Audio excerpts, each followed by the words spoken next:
Welcome back, dear friends, to this sanctuary of reflection and awakening. Today we turn our hearts toward a question that lies at the root of countless spiritual journeys, yet remains shrouded in confusion and quiet fear. How can we transform our negative karma into positive karma? Is redemption possible? Are we doomed by our past, or is there a path toward renewal and healing, no matter how tangled our actions may have been? Let's begin by facing the most humbling truth of all. We have all made mistakes. Not one soul alive has walked through life without causing harm, whether through ignorance, selfishness, anger, or fear. Sometimes the harm is small, a careless word, a broken promise. Sometimes it is vast, a betrayal, a violation, a life-altering decision. And when we awaken to the impact of our actions, when we finally see what we've done or failed to do, we are often overcome with guilt, shame, and regret. But here is the beauty of karma: it is not a fixed sentence. Karma is not punishment. It is movement. It is momentum. It is energy in motion, shaped by intention.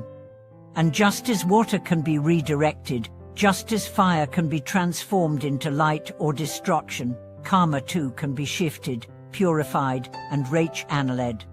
The first step in transforming negative karma is recognition. Not denial, not justification. Recognition. You must see what has been created. You must own the choices, the consequences, the chain of events. This is not about drowning in guilt, it is about becoming conscious. When you see clearly, the energy begins to shift. When you acknowledge the harm without turning away, you stop running and start returning to truth, to humility, to possibility. Next comes the sacred act of remorse, not performative guilt, but sincere contrition. This is a spiritual act. It's not about convincing others you've changed. It's about sitting with the impact of your past with an open heart, letting it break you open, letting it soften your ego. Real remorse doesn't look like self-loathing, it looks like stillness, silence, tears that ask for nothing but forgiveness. In this space, transformation begins. But recognition and remorse are not enough. The energy of karma must be transmuted through action. And this is where many give up because it is hard. It demands effort. It demands change. It demands responsibility. But it is also where your greatest power lies. When you realize you've spoken words that wounded others, you don't just vow to stop, you speak words of healing. You become a voice for kindness. When you've stolen time, trust, opportunity, you give generously, consistently, without keeping score. When you've betrayed someone, you become radically honest, transparent, and faithful in your future relationships. In this way, your past no longer defines you, it refines you. It becomes the soil from which wisdom and compassion bloom. Your greatest shame becomes your greatest teacher. The wound becomes the womb of transformation. There is a powerful example from ancient texts of a cruel king who committed countless atrocities. After encountering a great spiritual teacher, he was overwhelmed with sorrow and begged to know if there was any hope for him. The teacher told him, "The ocean of karma is vast, but the fire of sincerity can evaporate even its deepest waters." The king renounced violence, served his people, and spent the rest of his life uplifting those he had once oppressed. His legacy changed. His essence changed. Not by erasing the past, but by outshining it with light. This is spiritual alchemy. Taking the lead of our darkest impulses and transforming it into the gold of awakened living. One of the most effective ways to transform karma is through the cultivation of bodhicitta, the awakened heart that seeks not only personal liberation but the liberation of all beings. When your actions are fueled by a desire to relieve the suffering of others, they generate immense merit. When you dedicate your practice to your service, your learning not for self-gain, but for the collective awakening, you shift the energetic field, not only for yourself but for the entire network of beings connected to you. Another powerful tool is confession, not necessarily in a formal sense, but in the vulnerability of honest sharing. When you tell the truth about your past, not to be absolved, but to take responsibility, you free yourself from the illusion of perfection. You become real, and that realness is magnetic. It invites others into truth. It builds bridges where silence once built walls. Service is perhaps the most profound way to transmute negative karma. Not just volunteerism or charity, but humble, heart-driven service, helping those you once ignored, feeding those you once judged, uplifting those you once resented. In these acts, your hands become instruments of redemption. Your life becomes a prayer in motion.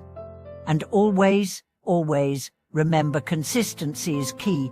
One good deed doesn't erase a lifetime of harm, but neither does one mistake doom a lifetime of growth.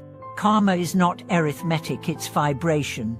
It's resonance, and every sincere act vibrates across time and space. You may not see the immediate results. You may still face consequences, but even as you walk through the fire, you walk differently. You walk awake, and that changes everything. Another essential aspect of transforming karma is forgiveness, both asking for it and extending it. Ask not just from those you harmed, but from life itself, from the earth, the ancestors, the children of the future, and extend forgiveness not to condone harm, but to liberate your own heart. Holding on to resentment binds you to the cycle. Forgiveness breaks the chain. Let's also speak about self-forgiveness, which is often the hardest of all.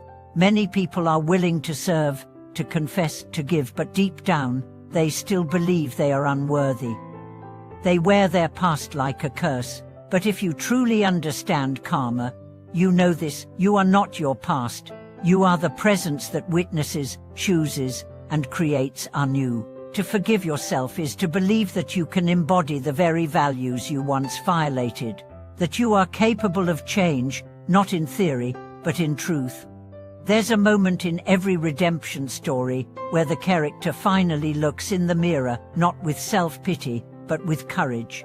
That moment is the turning point, the beginning of a new karmic imprint. And now, a deeper truth: you are not only transforming your own karma, you are healing ancestral patterns. You are breaking generational cycles. You are clearing energetic debts that may have been passed down for centuries.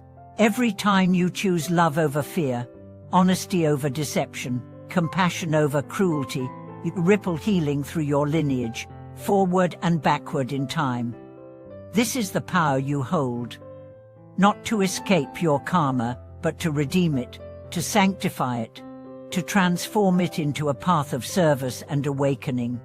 So the next time you remember something painful from your past, don't turn away. Bow to it, thank it. Let it fuel your growth. Let it be the seed of your becoming.